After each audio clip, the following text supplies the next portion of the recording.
Hi, guys. I hope that this is the last time I ever have to do this course introduction via YouTube instead of in person. But here we are. We are going to make the most of this online semester. My name is Dr. Sinelli. This is Marketing Research. I'm Marketing 525. What we're going to do in this video is we're going to go through all of the basic, stuff we would have done on the first day of class. We're going to have a really brief introduction to what is marketing research and why is it important, because it doesn't, fit neatly in on any other day of class. And then we're going to do, all of the syllabus stuff. All right. So the introduction to the course, what's the textbook you need, when are the exams, that kind of thing. All right. So when we talk about what marketing research is and why it's important, all right, I throw this in here because I like to ask on the first day of class, and I won't get the feedback in this format, but I normally like to ask, who in here in this course, there's 80 students this semester, how many of you guys are hoping to graduate and go on to get jobs in marketing research? And in a good semester, one person raises their hand. All right. And I like to try to convert, one or two more people to an interest in marketing research by the end of the semester. But I am not delusional. All right. So I don't go into this semester thinking this is a classroom full of students who love research and are just really interested in research jobs. And I think that part of the reason why students are not interested in research is, one, because there's some concern about the math part, which is not so bad. You'll see when we get to it. But the other thing is, I don't think that students really understand the role that marketing research plays for the firm and how important marketing research is in decision making for the firm, and how sort of integrated it is at all of the decision making steps that the firm engages in. All right, and so I want to present the importance today so that even if you guys don't go through the semester thinking I need these skills so that I can go on to get a job in research, maybe you'll at least develop an appreciation, right, for the role that research plays for the firm. All right, so what are these two key roles that marketing research plays? The first is that it provides a feedback function. All right, so the decision makers in the firm, management, upper management, they're making decisions about, elements of the marketing mix. So what's our price, what's our product, our promotion, where are we placing this product? And once they make those decisions, all right, so they make a decision about a new product launch, or they make a decision about changing the advertising, they make a decision about opening a new retail location, they need some information about, was that decision a good decision or a bad decision, right? And so research does that. It provides feedback on decisions that have already been made. It also helps to identify new opportunities for marketers. All right, so when the firm is making decisions about new products, or they plan to change a price in the future, or they plan to open a new retail location in the future, they need information to help make that decision. What should the new price be? Where should the new retail location be? What is the new market that we should be targeting? All right, and so research can also help to identify new opportunities for the firm, especially new products and new customers. All right, we can further break these down just a little bit. Within this feedback function, remember, feedback is saying the firm has already done something, and now we're trying to determine, was that something a good idea that we did?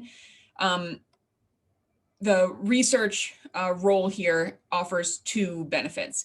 All right, and so the first is a descriptive function. Descriptive simply means, as the word suggests, it's describing what happened. All right, and so the descriptive research here would gather and present statements of fact. What did we do? What was the result? Second, there is a diagnostic function, and this diagnostic function looks at the descriptive information, all right, presented here, and tries to explain why that happened. All right, so we changed our advertising campaign. We saw sales decrease by 6%. Why do we think that happened? All right, so the diagnostic function is answering the why question, where the descriptive function is answering a who, what, when kind of question, just statements of fact of what was happening.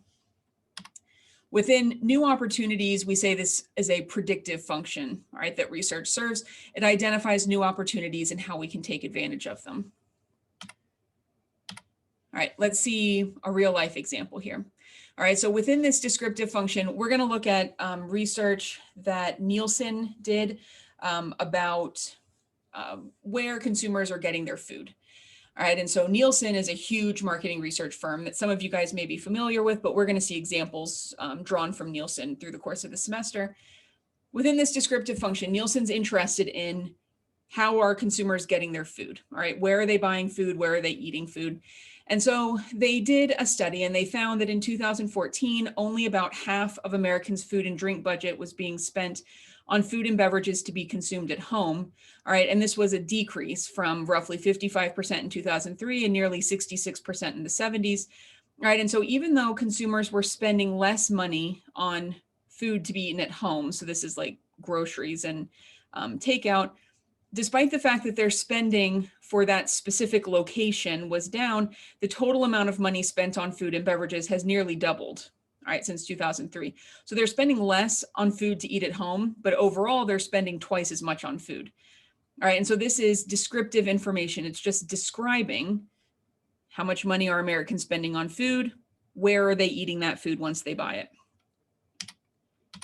Within this diagnostic role, all right, we try to explain those data and actions. And so Nielsen, this is some conjecture. They said, well, maybe we're seeing changes in these spending patterns because there's new ways to get food and meals and people are spending there. All right, and so instead of shopping in traditional grocery stores, there's been growth in restaurant delivery aggregators. So things like Uber Eats, where you don't have to just order takeout from a specific restaurant where that restaurant offers a delivery service. Instead, you can use something like, I think Fetched is one, and Uber Eats. None of these places deliver to my house, so I'm not familiar with them. But you can use this one service to get delivery from lots of different restaurants. There's also online grocery delivery, right, like Amazon Pantry, and meal kits, right, like HelloFresh. All right, so people don't have to go into traditional grocery stores to get food. All right, and so if you are a marketer, especially if you're a marketer of a traditional grocery store, then you need to ask yourself what new opportunities are out there and how can we take advantage of them, right? Because the data shows that consumers are spending less money in grocery stores, and that's a problem if we're a grocery store.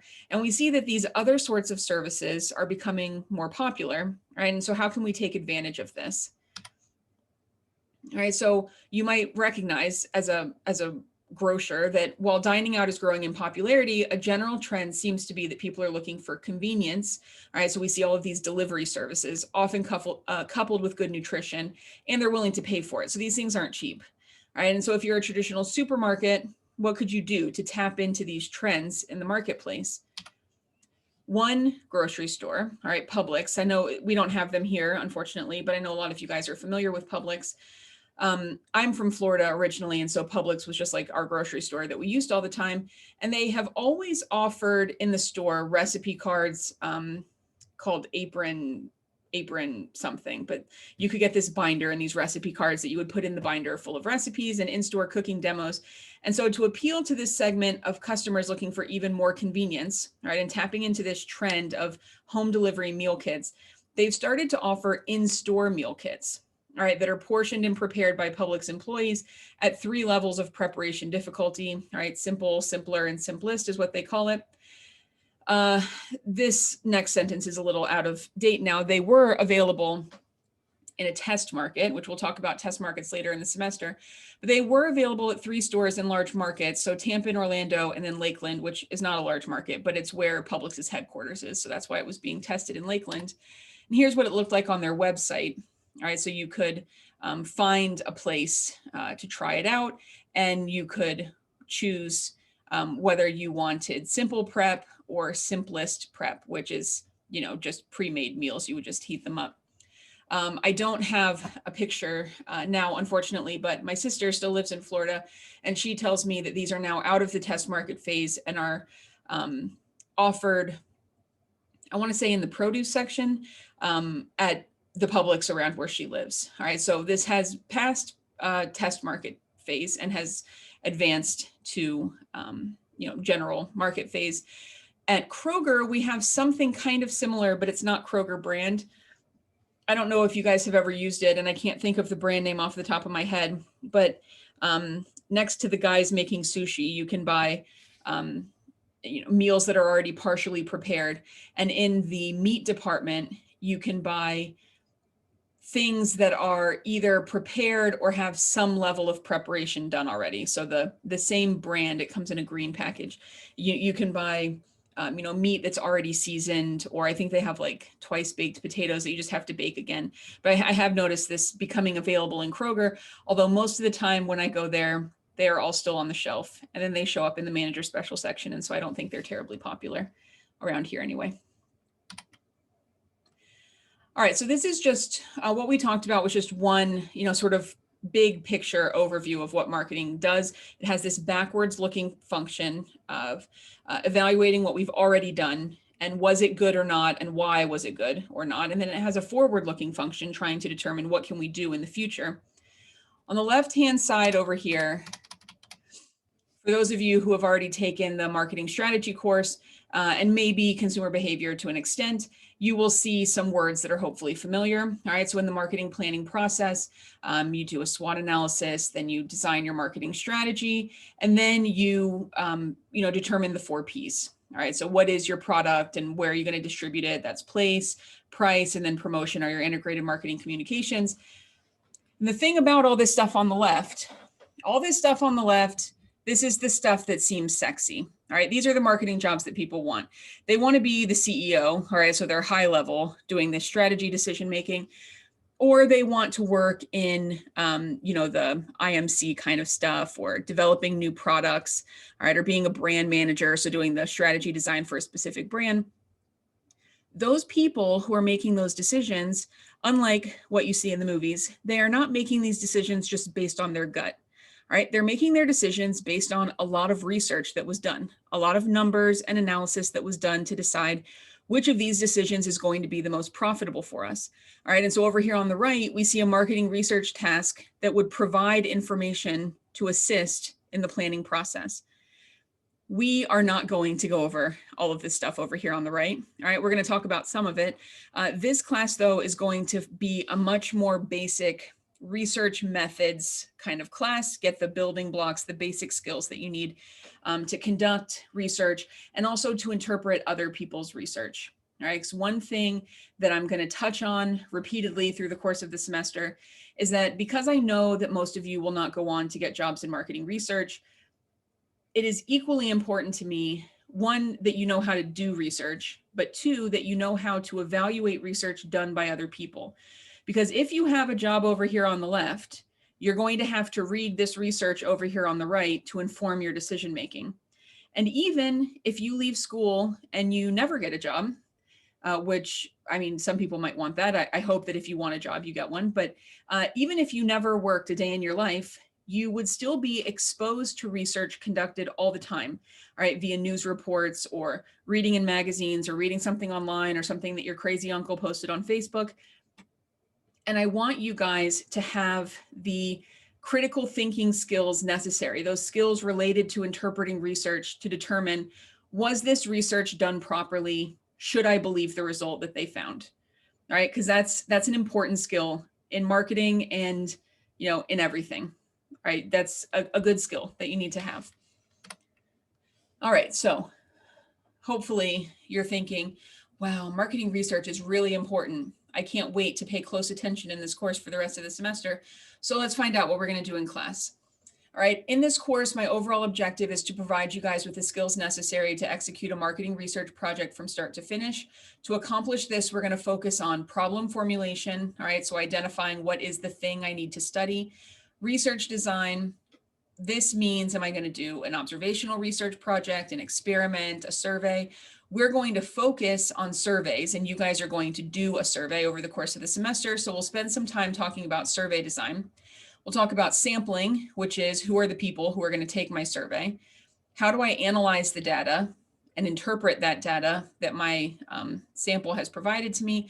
And we're going to do this data analysis in statistical software called SPSS. SPSS stands for Statistical Package for the Social Sciences. It is very popular data analysis software, all right, that lots of firms use. I don't have it here in these slides, but Dr. Kousley asked me a few years ago to do a little pitch for the marketing research class in his Intro to Marketing course, which now I guess maybe some of you guys heard when I did that. But I looked up on various job boards. I looked at marketing jobs and looked to see how often SPSS came up as a preferred skill or a desired skill that was listed on that job posting, and it shows up a lot. All right. And so some of the feedback that I get at the end of the semester sometimes is people complaining that they don't like SPSS or they think that SPSS was useless. I promise you it's not useless. All right. It's something good to put on your CV to say, or your resume, I guess, to say, this is something that I know how to use. All right. It's free software. It's free for us because Ole Miss buys it for us. It's actually very expensive software. So thank you, Ole Miss, for buying us this software. It is available on My Ole Miss. There will be a separate video talking about where and how to download it. And there is a user guide provided on Blackboard. All right, so once you start using it, this user guide goes through some examples and I provide screenshots. So this is what it should look like at each step of the way as you're working through some problems from this practice worksheet that I have later in the semester. Okay, so who am I? I'm faceless. Last year I put my face, when I was doing this lecture, I had my face up in the corner. It is really horrifying to look at yourself talking for like 45 minutes. So sorry, no little picture of my face up in the corner this time. But my name is Dr. Melissa Sinelli. I did all of my study at UF, go Gators. That's it. I don't know. We put these slides up all the time, but I'm guessing nobody cares. The class itself is virtual, obviously. You know that as you're watching this video. The office hours, I'm open here. All right, so last semester was the first time I'd ever taught a course completely online. The students last semester were not really interested in having weekly standing office hours. All right, I had them at the beginning of the semester. No one ever came to them. By the end of the semester, I was setting up individual meetings on Zoom. If you guys have a preference for standing office hours, please convey that preference to me, right, in email. Otherwise, we'll keep it at by appointment, but I'm really open. My time is very flexible. And so whenever you want to have a Zoom meeting, I'm probably available to do that. The easiest way to get an answer to a question is to email me, all right, at msinelli@bus.olemiss.edu. This @bus part is important because msinelli@olemiss.edu is my husband, and he will not forward your email to me. All right, he's a real jerk that way. So if you email him, it just goes into some dark abyss and I'll never get your email. So make sure you're emailing msinelli@bus.olemiss.edu, or you can reply to an email I send you through Blackboard, and that'll always get back to me. All right, so this semester, the textbook that we're going to use is a book called MR Marketing Research. It's by Brown and Suter. This is not current prices because I couldn't get the website to work this morning, but there's this website, Campus Books for Less. The website still exists. It was just giving me some error message this morning, but you just type in the name of the textbook or the name of the authors, and it'll tell you all of the places online where that book is available. The reason why I pull this up is just to point out that this is not an expensive textbook. All right, so there's lots of places on here that you can get it for less than $25. It currently exists in 2 editions, I believe, MR1 and MR version 2. I don't care which version, it doesn't matter. And the book comes with like these cards at the end of the book and a CD to have access to Qualtrics. You don't need any of that stuff. All right, so if you find it used somewhere and all that stuff has been torn out of the back of the book, it wasn't useful anyway. All right, I flipped through it in the instructor edition and I didn't find it terribly helpful. Don't tell the publisher. My understanding is that the book is also available if you have signed up for Cengage Unlimited. To be honest, despite the fact that I had a conversation about this with a sales rep, I still don't fully understand how Cengage Unlimited works because I've never used it myself.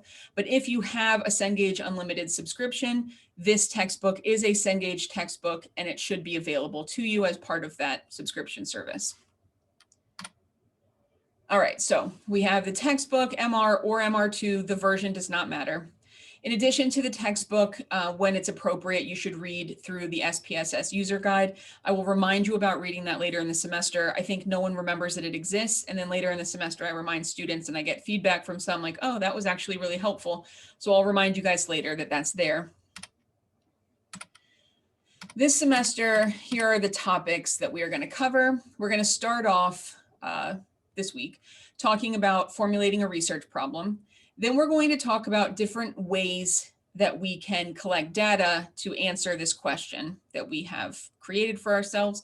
All right, so we can use secondary data, qualitative data, survey data, observational data, and experimental data. We'll talk about how all of these kinds of data are different and how we collect them.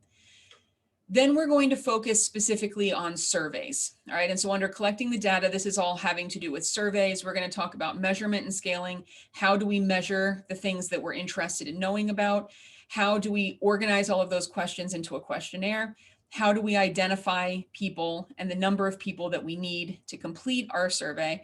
And then we'll talk about ethics in collecting data. Then we'll have the midterm exam. All right, so column 1, then the midterm. Then we'll come back, and while this is happening, the midterm and the sampling and stuff, your survey will be out in the world, having students answer your survey questions. And so then we'll talk about, well, once we get this data back from the students, what are we going to do with it? I approach this statistics portion of this course with an assumption that you remember almost nothing from previous statistics courses. All right, so we're going to review the stuff that you should remember, all right, from your Stat 101 type course. We're going to talk about fundamental analysis, some descriptive statistics. We're going to talk about testing differences and relationships using t-tests and chi-square tests. We're going to talk about correlations. And most importantly, we're going to talk about how to do all of this in SPSS. Unlike your previous business statistics courses, we are not going to do any of this analysis by hand. We're not going to look up anything in t-tables. All right, we're not going to do any of that stuff. We are doing it all in SPSS. And the key thing is that you need to know what to ask SPSS to do and what the answer means when SPSS spits it back out for you. All right, and so that's what we're going to focus on when we talk about analyzing the data. And then once we have that data, we'll talk about how do I communicate that to the reader, right? How do I write up these results in a way that's understandable to whoever the report is being written for? All right, while we are learning about all of that, we will have some assignments, all right, to make sure that you guys are following along. I feel like this was not organized properly, but there are some individual assignments. All right, everyone individually is going to do an observational research assignment, which is due on March 18th. If you are a graduate student, all right, grad students only, there is also a secondary research assignment that you'll complete. I'm required to demonstrate that I made the course harder for grad students. So this is what's making it harder for you guys. And you'll have quizzes. All right, there should be an additional bullet here, which I will fix in the syllabus, or in the slides that I post on the website. But there are also group assignments. All right, so this group assignments header is labeled here. The group thing, I'm going to be honest, I'm a little, hesitant's not the right word, but I'm not exactly sure how this is going to go. Last semester, I had students do individual assignments, and I don't think it turned out great. I think that this project really needs to be done in a group format, right? And so I'm returning to the group format this semester, but I've never done groups in an online course before.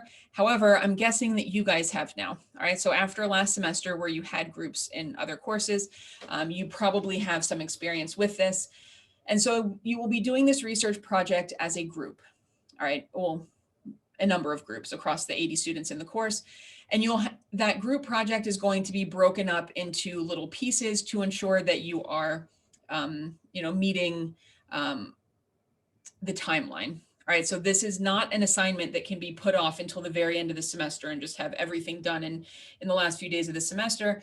And so there will be sort of checkpoints. So the first assignment as part of the group project, this introduction and objective paper will be due February 11th. On March 3rd, you'll turn in your survey. On April 7th, you'll turn in your data analysis plan. We'll talk about that as that due date approaches. And on April 22nd, you will turn in your final paper. All right, and this is done as a group. There are also 2 exams. The midterm exam is on February 25th, and the final exam is on April 27th or April 29th, depending on your section of the course. That is, the specifics about time are provided in the course schedule on Blackboard, and it'll show up in the module for that week as well. And to earn extra credit, if you're an undergrad, you can participate in SONA. All right, and we're going to see more about SONA when we turn to the syllabus here in just a second. All right, where are your grades coming from? If you are an undergraduate, which is most of you, you will earn your grades via the midterm and the final. 15% of your grade comes from quizzes, 10% from that observational research assignment that people complete individually, and 30% of your grade will come from this group research project. If you're a graduate student, the numbers change slightly to include this secondary research project. I do not use plus minus grading. All right, so the grading is just 90 to 100s in A, etc. I want to point out here, I will round up to the nearest whole number. All right, I heard a story from students one semester about a professor that does not round up even to the nearest whole number. So an 89.99% is still a B. I will round up, all right, to the next whole number. So for example, a 79.6 would round up to an 80 and would therefore earn a B in the course, but I will not round up more than that. All right, so a 79.4 is still going to be a C. All right, and please don't email me at the end of the semester to say that you have a 68% in the course, but you really need a B. And is there any way that that 68% can become a B? Because it just can't. All right, so this is the grading scale. I'm going to show you guys how to calculate your grades in a minute, or a tool to use to calculate your grades so that you can know at all times what your grade in the course is.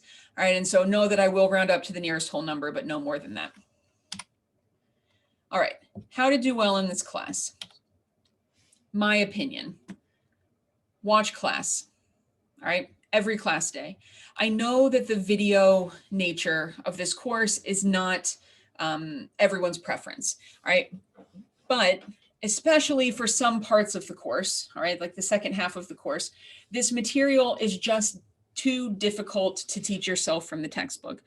All right, and so I think that watching the lecture videos is helpful.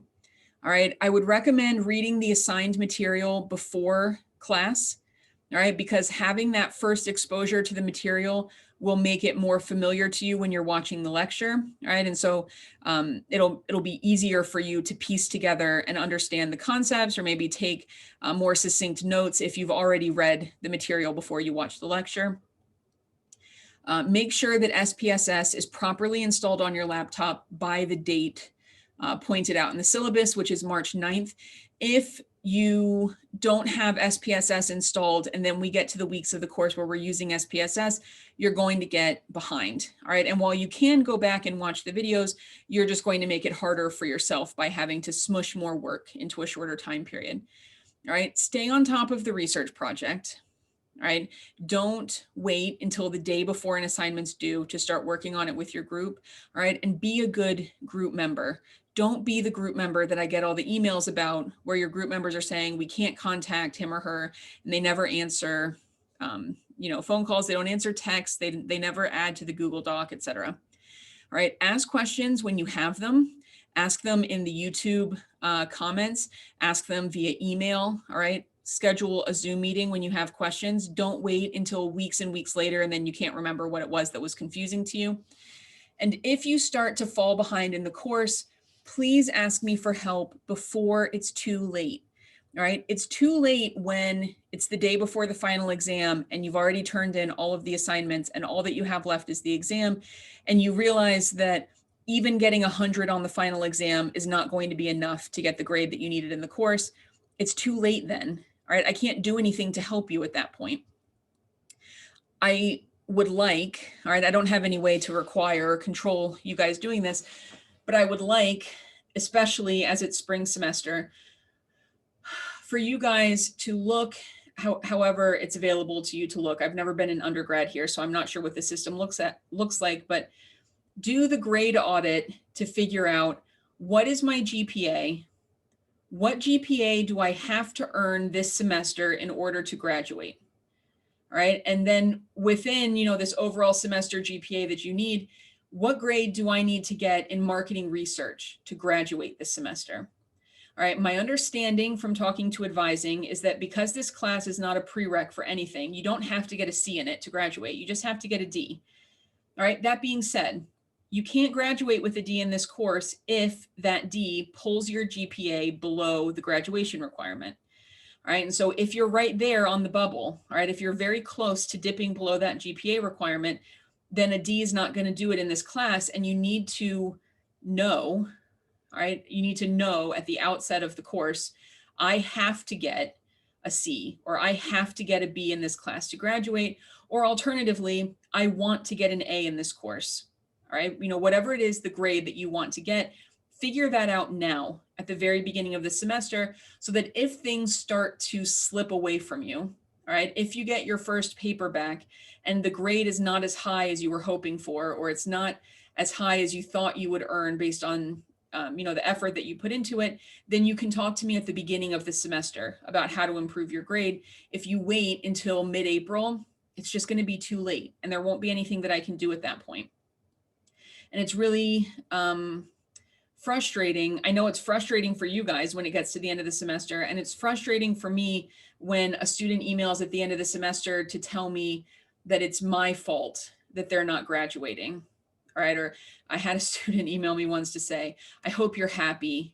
I can't take the job that I was supposed to take now because you gave me a D in this class. And that, it hurts. All right, I mean, to be completely honest, it hurts. I don't give anybody a D in this class.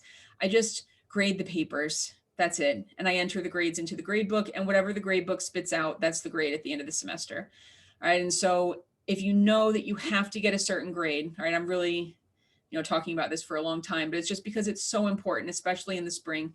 Figure out what you have to do at the beginning of the semester and make sure that you're doing the work necessary to accomplish that, right, by the end of the semester. All right, so on the left, my opinion, all right, about what to do well in this class. Student opinions, these come from my teaching evaluations on the right. Unfortunately, as of the moment that I'm recording this video, which is, I don't know what today's date is, the 14th, I think, it's the Thursday before classes start, they haven't posted teaching evaluations for last semester. So I don't have any feedback from students who took this in an online format about how I should change this semester. Hopefully I get that feedback soon. But student opinions from previous semesters. Go to class every day. Read for the quizzes. All right, the quizzes that we'll have this semester are a little different because they're not pop quizzes in class. You have all week to take the quiz, but the quizzes are designed to measure your comprehension of the reading material. All right, so make sure you read the textbook before you take the quiz. Pay attention in class. Don't procrastinate. All right, so that lines up with stay on top of your research project. Be prepared to work. All right, know that this is not an easy A kind of class. It's not because I deliberately make the class hard. It's just because I'm guessing it's because there's math. All right. And so because of that, it feels a little more challenging than some other classes. And my favorite student opinion on how to do well in this class is to take the class from another instructor. Unfortunately, there aren't any other instructors. I think if you wait until the summer, somebody else will be teaching the class that's not me. But if you need it in spring, it's me for online 1 or me for online 2. All right, so I'm all you've got. So we have to make it work. Seriously, though, this final comment that I got from teaching evaluations, be prepared to work. I think that this is the real distinction between students who do well in this class and students who do poorly.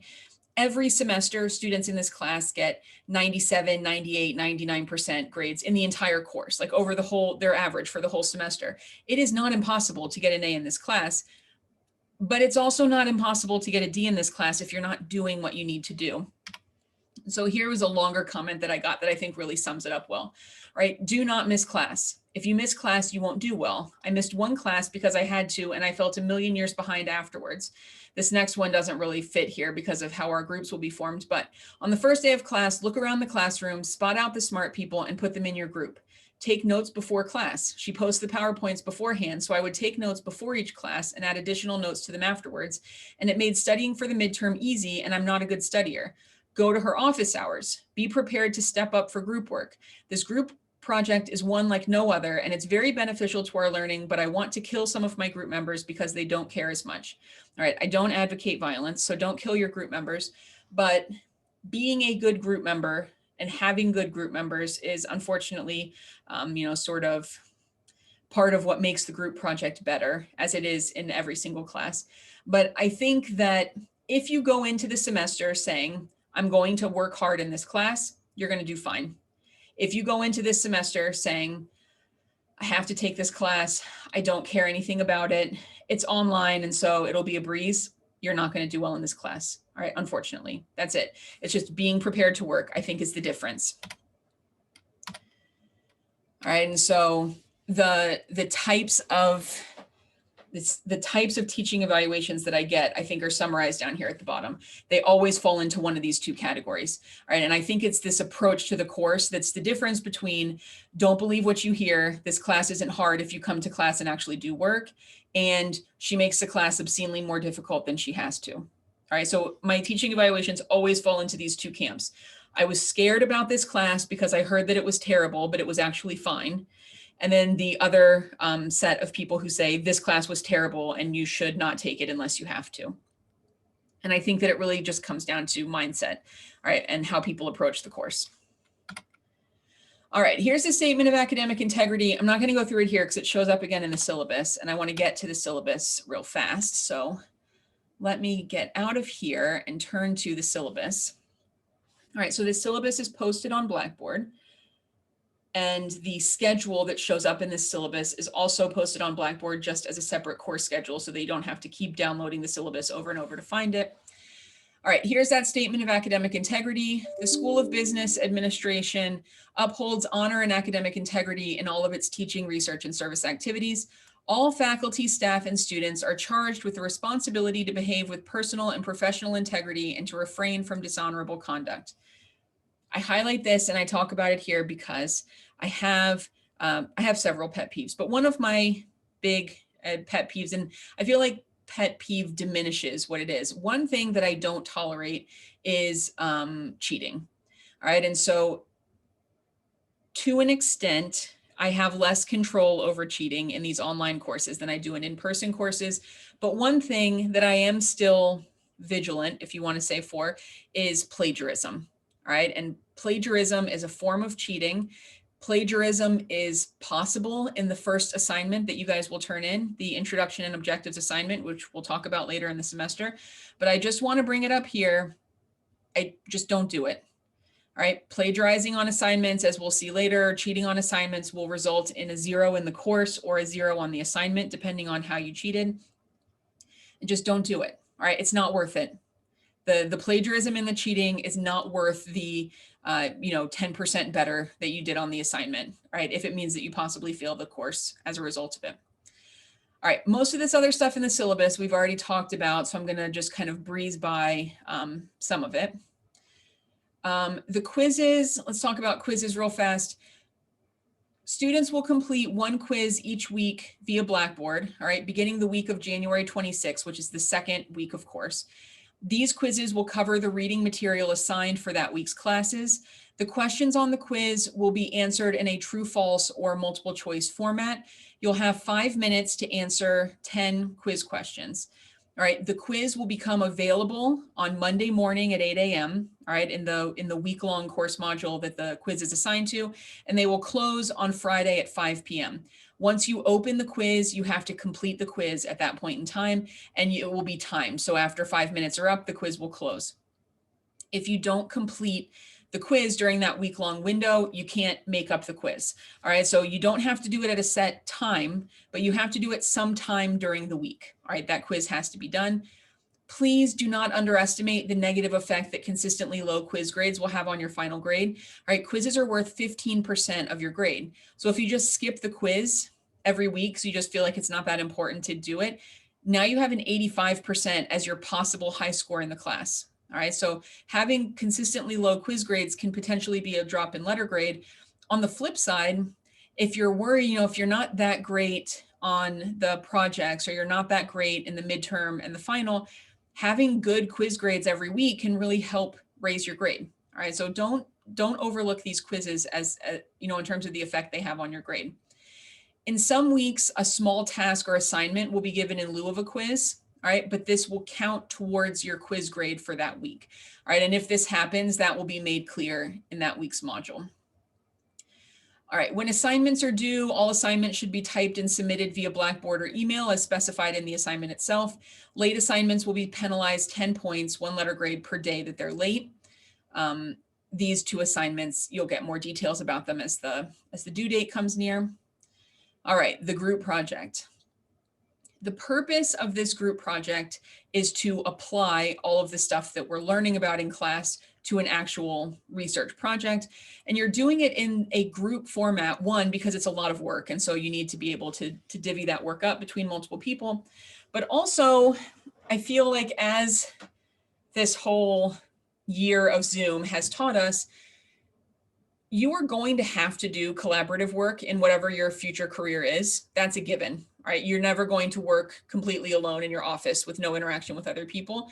And that collaborative work is going to require communication skills, delegation skills, personal responsibility, and the ability to co-create in in-person and virtual settings, right? And so I know that students don't love working in groups. I know that it's because a lot of times you get a crappy person in your group that really brings things down.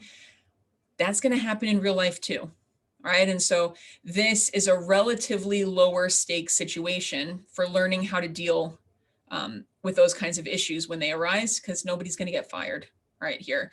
Nobody's going to lose their livelihood as a result of, you know, the group project for this course. In this group project, you're going to collect appropriate secondary data, design and implement a primary research plan or write a survey, and report on your results and conclusions. Forming the groups, I'm going to, I guess I don't have it on the syllabus that I'm looking at right now, but on the course schedule, there is a day marked on the course schedule, and I'll put it into the course module description. I'm going to take requests for group members. All right, so if you registered for this class because you knew that your best friend was also taking the class this semester and you want to be in a group with your best friend, fine. Send me an email by the date that it's you know, given in the course module, and I will put the 2 of you or the 3 or 4 of you together into a group. If you don't know anyone in the course, or you don't have anyone specific that you would like to work with, I'm going to randomly assign students in the course to groups after I've made, you know, after I've paired any people that specifically asked to be paired up. All right, so it will be, I'll use a random number generator to complete those groups. I don't know any of you. Putting you together into groups won't be anything deliberate or, you know, like gameplay on my part. It'll just be putting people together into groups. I will also send you guys contact information for your other group members that I have in my gradebook when I form those groups. And in the second week of the semester, you guys will have to work together to come up with a research pitch that you'll, pitch sounds like a big thing. You're gonna have to come up with an idea and email me the idea. But I'm also going to ask you guys to send me a screenshot of some evidence that your entire group has gotten together to you know, discuss with each other, coming up with this idea, so that I know that at the very least you are able to contact each other and every member of the group has participated in that contact. So we know that in the first week of the class already, we don't have any people who are just AWOL and, you know, we can't find them. There will be more details about that. Okay, final grade policy. This one I'll remind about later in the semester, but I will not discuss your grade in the course with you after you take your final exam. All right, so once April 27th or April 29th arrives, depending on your section of the course, once you sit for the final exam, I won't reply to emails anymore about your grade in the course. All right, because at that point, nothing is flexible anymore. All right, Blackboard's going to grade your final exam, and that number will go into my grade book, and then I'll tell the university what grade you've earned in the course. All right, if you have a concern about your grade after you take your final exam, you can email me with a read receipt request, and I'll send the receipt back so that you know that I saw it. And I'll take that information into account when assigning your course grade, but I'm not going to reply to those emails, and I won't meet to discuss grades after the final exam has been given. Let's see. Under academic honesty, there's that statement that was at the beginning. Also, students are responsible for being fully aware of what constitutes academic dishonesty. Claims of ignorance cannot be used to justify or rationalize dishonest acts. Academic dishonesty can take a number of forms, including but not limited to cheating, plagiarism, fabrication, facilitation, and interference. Definitions of each can be found in your student handbook. If you are caught participating in any form of academic dishonesty in this class, you will receive an F and you'll be reported to the dean's office and the Office of Student Conduct. It's not worth it, all right? Just don't cheat in the class, just do your own work. Due to the online nature of this course, attendance will not be taken. Excuse me. The course has been designed to encourage student interaction with the course material throughout the semester. All right, so each week there's going to be a checklist of things that I think that you should do to remain on top of the course material. You should ideally watch the lecture videos during the week in which they're assigned. Please ask your questions in the comments of the lecture video, in the discussion board on Blackboard, all right, or an email to me. If you adhere to the course schedule, it should give you ample time to prepare for quizzes, to complete your class assignments, and to study for exams. All right, the beginning of the semester is a little more fast-paced than the second half of the semester. We have a lot of things that we have to get done in the beginning of the semester so that we can complete the survey. But then there is some downtime while that survey is being completed. And so then the second half of the semester is a little bit slower. All right, so it is pretty fast-paced in the beginning, but then no, after the midterm, you'll get a break. It's the policy and practice of the university to make reasonable accommodations for students with properly documented disabilities. I am happy to make any accommodations that are necessary. If you need accommodations for the course, I need that paperwork from the university to actually provide those accommodations. And if it's an accommodation for a testing situation, you need to give me at least 1 week advance notice. Otherwise, I can't guarantee that I can provide the accommodation in time. Like if you just give me a day's notice, I might not be able to fix things in time. Okay, extra credit. This is for undergrads only. I don't think I have any grad students this semester, but in case I do, this is just for undergrads. Most of you will have already participated in SONA for another course. All right, you can also participate in SONA for this course. Down here are instructions for registering for an account within SONA. There's also a video introducing and explaining SONA in the course module for week 1. All right, down here's the class schedule. This schedule is also duplicated on Blackboard under course schedule on the left-hand side of the page. You can see that next week there are some things due, but these aren't, big things. There's submitting the research idea that your group wants to propose, and then also proof of an ACITI certification, which is a quick quiz that the university requires for you to take online, and that will count as your first quiz grade. All right, and so this is just, we're jumping right in, getting some things done next week, and then your first big assignment will be due on February 11th, and that's the paper introduction, and we'll talk more about that in the coming days. All right, the last thing in the syllabus is a letter that a student wrote for me to attach to this. One semester, I caught a number of students cheating on quizzes in the course, and there were repercussions for that cheating. And one student sent me this letter to give advice to future students in the course, all right, about not cheating, basically. So you can read this. All right, I'm trying to think, if we were in class, what would we be doing now? I would be taking roll, which we don't have to do. And students would have some questions, which unfortunately I can't answer live. But if you have questions, please put your questions in the comments of this video. Ask your questions in the discussion board on Blackboard. Send me an email asking a question. If it's a question that I think, oh, everybody in the class should know the answer to this, then I will send out an email saying anonymously, someone sent me this question and here's the answer to it. Otherwise, I will look forward to seeing you virtually in the next lecture. And if you have any problems with the course or questions, please email or use those other formats that I just mentioned. I hope it's going to be a really good semester. Bye, guys.